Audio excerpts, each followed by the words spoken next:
We are live. Okay, I'll call to order the regular council meeting Monday, July 14th, 2025. Is there any introduction, like late items? Go ahead.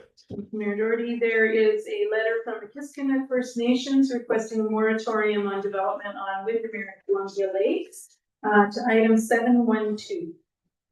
Okay, thank you. Can I get mover and seconder?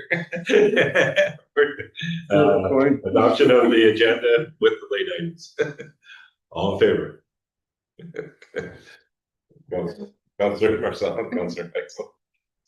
The first item is adoption of minutes from the regular council meeting held June 23rd, 2025 be adopted.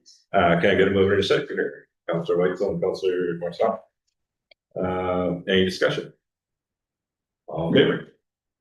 Carried. The committee of the whole minutes, the minutes from the committee of the whole meeting held July 7th, 2025 be received for information. Can I get a mover and a seconder? Councillor Weitzel and Councillor Marcel. Any discussion? All in favor? Oh, sorry. Oh, second, go ahead. This is the draft of the minutes, but we discussed a bunch of things with the water committee, and I just wonder who is going to put some of these tasks together, i.e. looking for wells. Possible water testing facility, investigating the cost of staffing of such a thing. Water sale facility, who, what, where. I mean, there's no use having these things and not having a follow-up plan as to at least follow on the recommendations.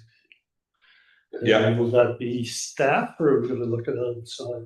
We look at it?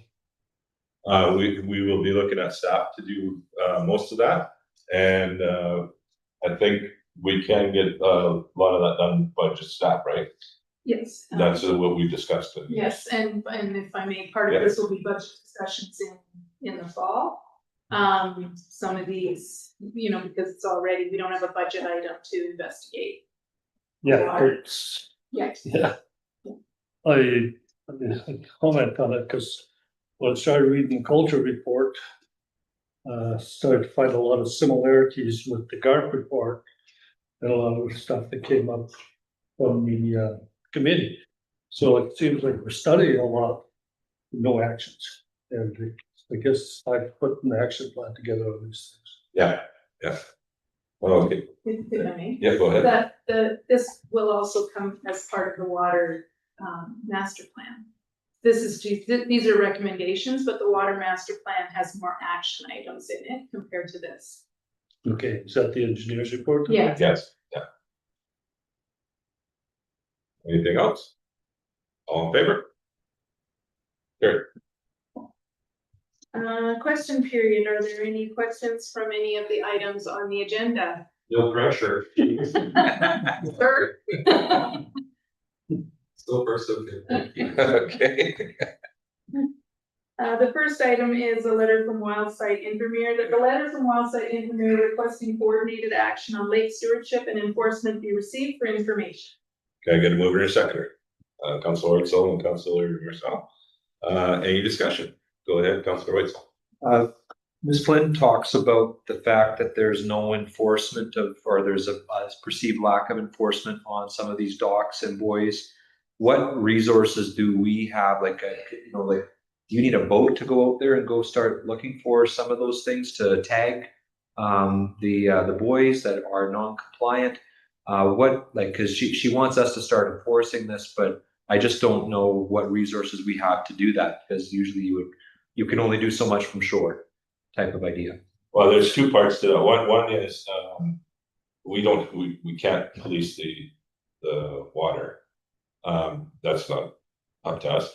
And the second one is that was brought forward by the boating association in Invermere, and they want to go around and tag all the buoys and stuff that are non-compliant and all that. So that's a couple of things that were brought up.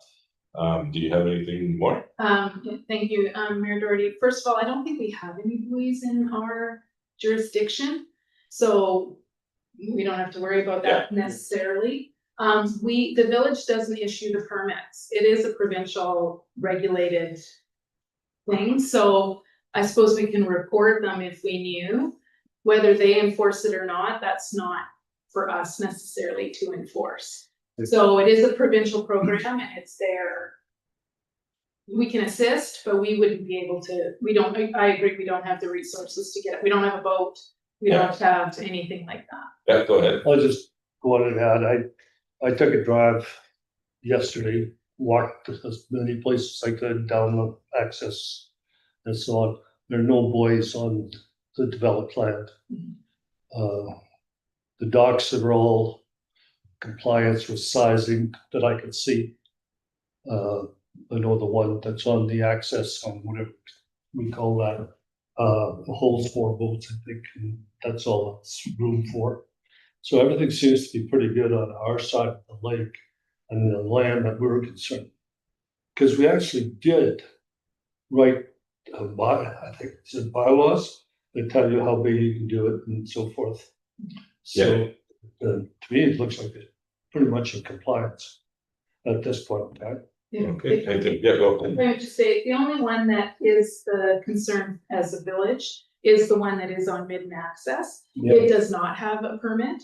The village was not able to secure a permit to put the dock there, and it has been requested to be removed. That is the only one that we would have. That one has been. That is on, but the mayor informed me today that it's been removed, so, Is there another society that runs it?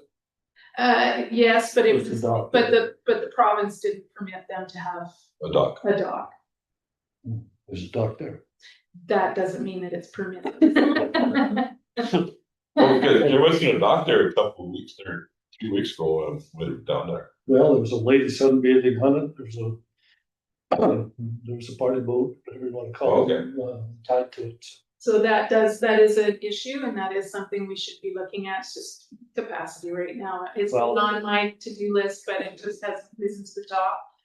There is a liability, and it is kind of hard for the village to request people follow the village unsightly or permitting bylaws if we aren't adhering to it ourselves. So, it is an issue that needs to be rectified. Okay, yeah, go ahead. Oh, sorry. So I guess, I mean, obviously we'll receive this for information, but perhaps staff could, through the mayor, staff could get back to Ms. Flynn and say, which areas does she believe, because the letter makes it sound like some of these are within our control to change. So if she believes in certain areas that are in our control to change, if she could bring up and highlight them to us, and then we can, look at that at a separate meeting. Yeah, can do that. That'd be good. Okay, all in favor? Carried. The late item, that the letter from Mkiskimik First Nations Chief and Council requesting a moratorium by the province on development on Windermere and Columbia Lakes be received for information. I get a mover and a seconder. Councilor Whitesell, Councilor Marcel, and any discussion? I don't know if you guys got to see this straight away, but No, I'll admit that I've only had a chance to read the first 4 pages of it, but when, like, if I don't know if anything's like within our control to stop any development, am I right in that we don't hold any of that power?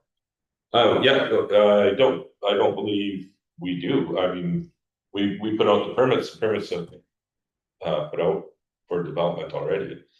We do adhere to all the protocols that they're asking for. Okay. So, If I may yeah, go ahead. Some of the items that they would like moratorium on don't affect the village directly. It is because it's Windermere and Columbia Lake. Some of them that would affect the village, however, is the dredging. We do need to dredge the boat launch next year. That was in the works. But we always do First Nations consultation. So, and if there was any dock work that needed to be done, there is plan of possibly doing a launch upgrade, but that's not this year, possibly not even next year. So maybe by the time the village is looking for that, the moratorium, if it is approved, could be settled by then. Also, a lot of these things, this is a letter to the province, not a letter to the village. So we're just CC'd on, so it ultimately rests again with the province. And I don't think there's any more land on the lake, village land that's on the lake that is not already zoned. Developed, is there? Yes, that's correct, thank you, Yeah. through the mayor, but this letter doesn't seem to This is, care about that. yeah. It's not about zoning. Okay, all in favor? Carried. The Attainable Housing and Childcare, Attainable Housing and Childcare Project Report prepared by Richard Waken, Chair of Arbora Housing and Childcare Society, be received for information. Okay, I got a mover and a seconder, Councilor Whitesell and Councilor Marcel. Any questions? Go ahead, Councilor Whitesell. Just one small thing, just says that there's a request for decision on this report, right? Oh. Just an information report? Yes. Okay, just Okay. checking. Thank you. Okay. All in favor? Carried.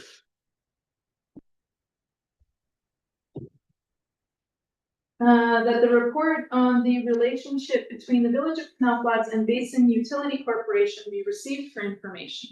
Okay, I got a mover and a seconder, Councilor Marcel and Councilor Whitesell. Any discussion? Councilor Marcel. Yeah, I guess maybe I didn't have the background, but having a Basin Utility Corporation already established kind of surprised me. So are there any other corporations considered or established that are on record or have been discussed by council or staff? Any motions indicating study or investigation that could be re-instigated or revised? Like this thing just, like, is there any other of these corporations that were No. discussed? No, this is the only one that was discussed and moved on.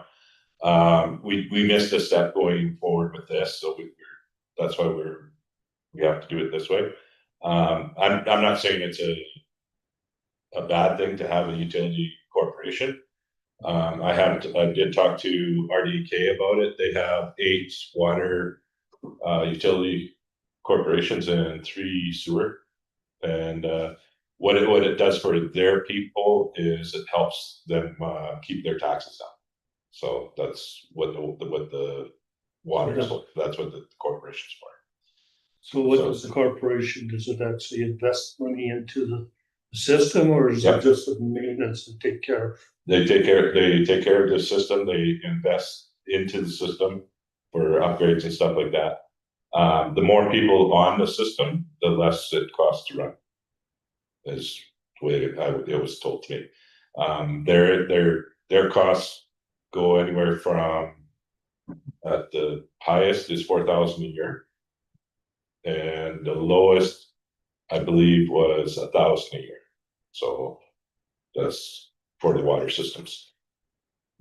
Versus our 275 parcel Yeah. tax kind of thing? Yeah. No, Sorry, no, that's where you. those are, yeah. Okay, so those are the user fees. So what are you, because we pay a portion of our property taxes to utilities. And like, I assume our property taxes, rather than paying that user fee, it would end up going to like coming out of general taxation in a different kind of way. How does that work? It would go directly to the corporation. Corporation would be charging all that. They would also be looking after the water, the sewer, road maintenance. Okay, so it's literally you are that, like, each household pays the utility corporation versus the utility, Yeah. the user fee. We still incorporate the user fee if that were to happen? No, Okay, so you get 275 off, but you're paying 1,000 on the other. Yeah. Go ahead. It was never studied actually that far back, because I think so there's 2 fees, right? There's the tax, which is covering capital purchases, and the user fees, which covers the actual maintenance of the system, the wages, the upgrading, that kind of thing. As long as it's not capital, that's what it is. Anyway, so the 275 pays for the loan, that the existing borrowing that we did to upgrade the water system. So I'm thinking that you would still have that on your property tax, because that loan would not be forgiven. But the user fees would be what would be charged by And to be honest, I talked to Mayor Doherty about this today. If council chooses to increase the fees in any substantial way, never mind the corporation, but just the fees itself. When the village incorporated, it was decided that the fees, we used to pay separate water and sewer fees. It wasn't on our property taxes. But when we incorporated, they only had one employee. So they decided for ease to put it on the property taxes so it would be easier to collect. It would be less work, it would be less monthly tasks, that kind of thing. But there's nothing saying we couldn't take it off the tax notice down the way. And if they were, you know, somewhat a little bit larger, might be easier for people to budget for rather than wait once a year to pay everything all at once. So these are all things that I want to bring forward when we do the rate reviews. Is it better that we, you know, go to a monthly fee instead of the yearly fee? All those pros and cons for that. But, you know, the only reason it's on our taxes is just because of staffing. It's easier. Yeah. So there's the loan for the tank and extension, etc. There's the annual fee. And what is the frontage tax on that as well? Yeah, go ahead. So the frontage tax is for the sewer. There's no water, or water. It's a water parcel Okay, tax. yeah, So they're charged differently. Different, yeah. yeah, And that's how we inherited it as well. That was what was under the improvement district. The water was a parcel tax, the sewer was a sewer frontage tax. They just carried forward. so I guess the discussion would be, is if you, the fee is low enough now that you could probably handle it. The discussion would get to be is if you raise the fees, whether it'd be better to send it as a monthly or a bi-monthly bill. Okay. Yeah. Good, thank you. Anything further? All in favor? Carried. The funding application tracker, that the funding application tracker to July 2025 be received for information. Okay, I got a mover and seconder. Councilor Raisel and Councilor Marcel. Any discussion? Go ahead, Councilor Raisel. I just need a reminder for row number 7 for the UBCM Community Emergency Preparedness Fund. Just in the parts that we're contributing versus what RDK may be contributing, what does the collaboratively part mean? Like, is that we are both contributing into that? Yeah, go ahead. Through the mayor, I'm gonna have to review that. I think it's 100% funding, so we aren't contributing anything to it. I think the RDK applied on our behalf and they are managing the whole project for the region. Okay. So the village isn't contributing actually anything, and I don't know the status of it, and I can double check with the fire chief. Go ahead. I just followed up on the item number 24, the dikes. What's the status of the bids out? Where we at on the protest? Well, go ahead. For me? Yeah. So the dike number 1, the one on this side of the Kootenai River, the mill side, that we have reached an agreement with CANFOR on the statutory right of way, and we're waiting for the solicitors to draw up the agreements. It should be signed imminently, at which time then we can be the dike authority. Thank you. We can be the dike authority, and then we can go to tender. Everything's ready to go. We just need to get that done. And the sewer lagoon dike, we're waiting. The design is being finalized, and that's going to go out to tender here soon. And the plan was always to do it in the fall, just based on because of the sewer lagoon and the flow and the water and The water and everything would be down. So Okay. it's back. Yeah. so it's on that part's on track. That was not delayed at all. Well, going to tender, so you haven't got any bids on it. No. I was wondering how the money's looking. Actually, that's that we're expecting it. It's going to be piecemealed out, so we're expecting it to be okay. Okay, anything further? Did have one. Yeah, sorry. Okay. The charge up program, we're doing that one for the civic center, is that right? The charge up program. That's row 27, Paul. Thank you. Councilor Marcel, sorry, pardon me. so these are for the Civic Center upgrades. If I may, Yeah, go ahead. So it was for so the solar panels on the daycare, because this is an old grant, so we still had daycare at that time. So solar panels were installed on the daycare. The electrical upgrades are going into the hall. We were hoping to do the roof, but the quote is estimated to be too high for the funding that we have. So instead, we're gonna pivot and look at doors and windows and Okay. HVAC, or heat pump. And also, yeah, and then we're So- also looking at other grants. There is also another, if I may, this REDIP grant. Sorry, I can't remember what line it is.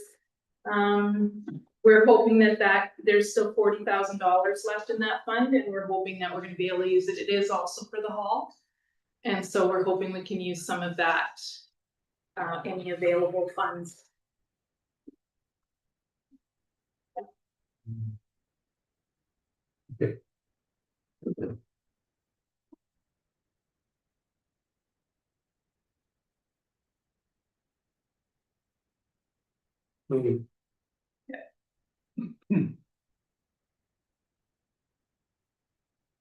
The 23 for the local government climate action. No, that's a different one. It's not on here. I will have to find out where it went. Okay. It's an economic development grant. Yeah, where the line went. But, Okay, anything further? Yeah, go ahead. So I see we didn't put the flag poles under the ready grant. But didn't we approve that as part of the budget? Or just part of the budget because we really get the correct. Correct. Yeah. still no damn flag pole. I know. It's my mission now. Okay. Before I retire, we're gonna have flag poles. Let's put the damn thing in our budget. Okay, anything further?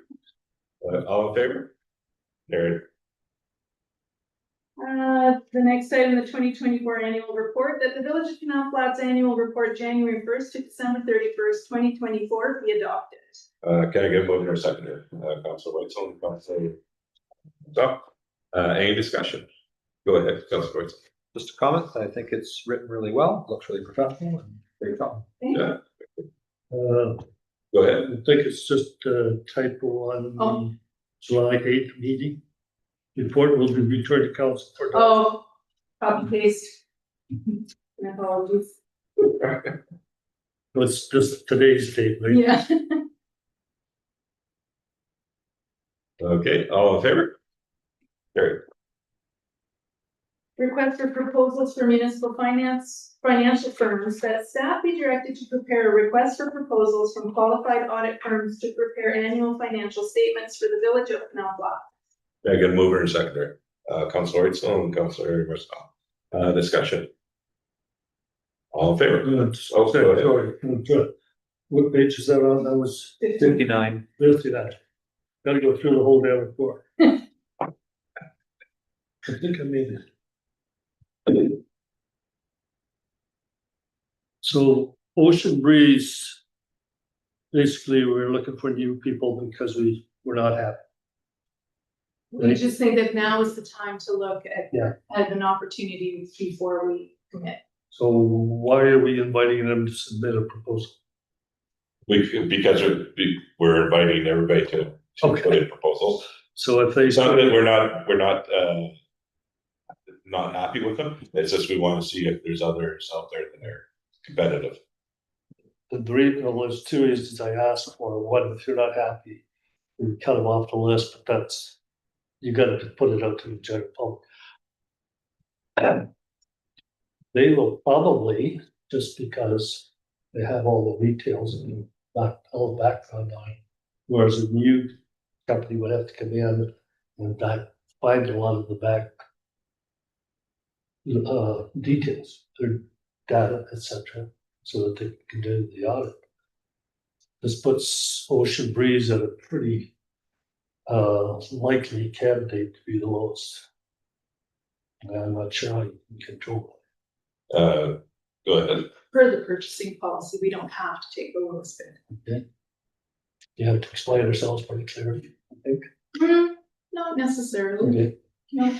Yeah, because it was one of the, I think we did this a number of years back where we looked at changing firms just because it was, We've never, if I may. Yeah, go ahead. We have never changed firms, we have always, you know, we had to provide a lot of information because they were new still. So every year we have to provide all our financials. It gives them a slight edge, not a huge edge. yeah, we had discussed it as a council, about changing it. And I guess it just never got, they were pursued, or we decided we were happy with who we had. And I don't know if this is normal, but sometimes you switch firms just to get a different look at what you have. I'm wondering if that was maybe a recommended policy. So go ahead. So just further to that, Councillor Marcel, one thing that is like recommended when doing any audit is there's a risk called familiarity risk. And that is that when somebody's been doing it at the same place for so long, you know, they don't turn a blind eye, but they kind of turn off a little bit. It's like it becomes autopilot. You just go through your audit, do your normal day-to-day stuff. So good governance will usually have it so that you do change the auditor maybe every 8 to 10 years, somewhere in there, just to always have new eyes on it. The problem is when you change an audit or when you go from one auditor to the other, it's expensive because that new auditor has to come in, get to understand your controls and everything new, which is part of why it's so good to have somebody else come in because they're seeing it with fresh eyes and they're having to explain it over and over again. But it's tough on staff whenever you change an auditor, and it can be a little bit more costly. But it is a good thing to change every now and again. Actually, that's exactly the reason we talked about it back in the day. Okay. Didn't happen. Anything further? All in favor? Carried. The next item is the mayor's report, that the mayor's report for June 2025 be received for information. Okay, get a mover and a seconder. Councillor Whitesell and Councillor Marcel. Any discussion? Yeah, go ahead. Councillor I'm sorry. Marcel. Okay. I was fast through the job. So I see in your report that you say we are in good shape for fire and flood.